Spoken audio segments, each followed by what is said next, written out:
નમસ્કાર ખેડૂત મિત્રો, સ્વાગત છે બધા મિત્રોનો અમારી યુટ્યુબ ચેનલમાં।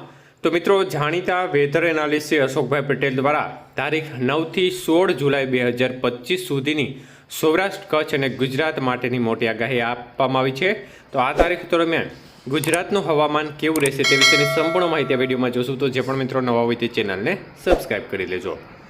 તો મિત્રો, હવામાનની પરિસ્થિતિ આજે 9 તારીખના છે તે વિશે વાત કરતા અશોકભાઈ પટેલ જણાવે છે કે ગેંગડીક પશ્ચિમ બંગાળ અને તેની આજુબાજુના વિસ્તારોમાં એક લો પ્રેશર સિસ્ટમ સક્રિય છે।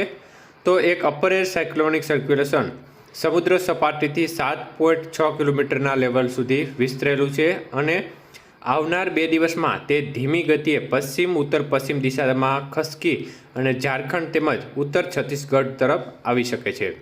તો સમુદ્રની સપાટીએ જે ચોમાસું ધરી છે તે પંજાબના લુધિયાણાથી પસાર થઈ અને સરસાવા, બરેલી, સુલતાનપુર, ડાલ્ટનગંજ અને લો પ્રેશર સેન્ટરના ભાગો પરથી પસાર થઈ દક્ષિણ પૂર્વ દિશામાં ઉત્તર પૂર્વ બંગાળની ખાડીના ભાગો સુધી જઈ રહી છે।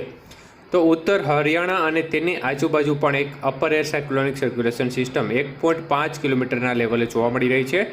તો આ તમામ પરિસ્થિતિઓ વચ્ચે ખાસ કરીને તારીખ 9 થી 16 તારીખ દરમિયાન ગુજરાતના હવામાન વિશે વાત કરતા અશોકભાઈ પટેલ જણાવે છે કે સૌરાષ્ટ્ર કચ્છ માટે આગાહી કરતા જણાવે છે કે આગાહીના મોટા ભાગના દિવસોમાં છૂટા છવાયા વિસ્તારમાં ઝાપટા, હળવોથી મધ્યમ વરસાદ, 10 થી 35 મિલીમીટર વરસાદની શક્યતાઓ છે। સાથે 2 દિવસ ભારે વરસાદ ખૂબ જ મર્યાદિત કે સીમિત વિસ્તારમાં રહે તે પ્રકારની શક્યતાઓ અશોકભાઈ પટેલે વ્યક્ત કરી છે। જ્યારે ગુજરાત પ્રદેશ એટલે કે ઉત્તર ગુજરાત, મધ્ય પૂર્વ ગુજરાત અને દક્ષિણ ગુજરાતના ભાગોમાં મોટા ભાગના દિવસોમાં છૂટો છવાયો વરસાદી માહોલ જોવા મળશે, જેમાં હળવોથી મધ્યમ વરસાદ 10 થી 35 મિલીમીટર થવાની શક્યતાઓ છે। તો કેટલાક દિવસોમાં મર્યાદિત કે સીમિત વિસ્તારમાં ભારે વરસાદ પણ શક્ય છે।